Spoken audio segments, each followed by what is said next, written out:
இன்னைக்கு என்ன டேட்டு? 1ஆம் தேதி. சூப்பர், இன்னைக்கு சம்பளம் வரும், ஜாலியா இருக்கலாம்.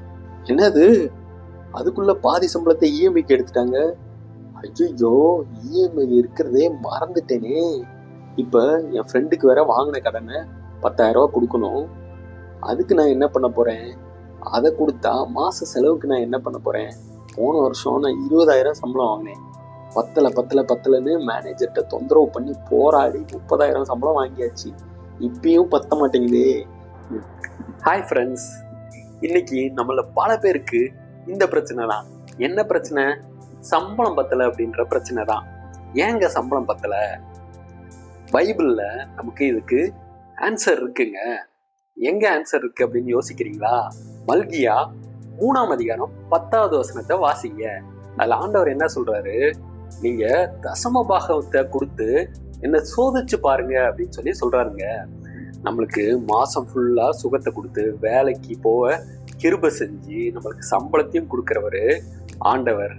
அந்த தேவனை நம்ம ஸ்தோத்தரிக்காம நம்ம என்ன பண்றோம்? 1ஆம் தேதி ஆனவனே சம்பளம் வரும் அப்படின்னு கனவு கண்டுறோம். இன்னைக்கு அதை வாங்கணும், இதை வாங்கணும், அதை செய்யணும், இதை செய்யணும், அந்த ஊருக்கு போகணும், இந்த ஊருக்கு போகணும் அப்படின்னு எல்லாமே யோசிக்கிறோம். ஆனா நம்மளுக்கு கிருபையா கொடுத்த அந்த அப்பாவை நம்ம மறந்துடுறோங்க. அப்படி மறக்கிறது தான் இந்த பத்தாததுக்கு காரணம். அப்ப நம்ம என்ன பண்ணுங்க? சம்பளம் வந்தோடனே தசம பாகத்தை பிரிச்சு வைக்கணுங்க. அதுக்கு அடுத்ததா நமக்கு மாதம் முழுதும் ஆலயத்துக்கு போகும்போது தேவனுக்கு கொடுப்பதற்காக காணிக்கைகளை எடுத்து வைக்கணும். அப்புறம் யாருக்காவது ஒரு நபருக்காவது நம்ம ஒரு சிறிய உதவியாவது செய்யணும். அந்த உதவி செய்ய வேண்டிய தொகையை நம்ம பிரிச்சு வைக்கணுங்க. இது போக மிச்சம் இருக்கிற பணத்துல நம்ம எப்படி வாழ்க்கைய நடத்தலாம் அப்படின்னு நல்லா திட்டம் பண்ணி ஆண்டவர் இடத்துல ஜெபம் பண்ணி அப்புறம் நம்ம செலவு செய்ய தொடங்கணுங்க. இப்படி செஞ்சா நிச்சயமா இந்த பற்றாக்குறை வராது.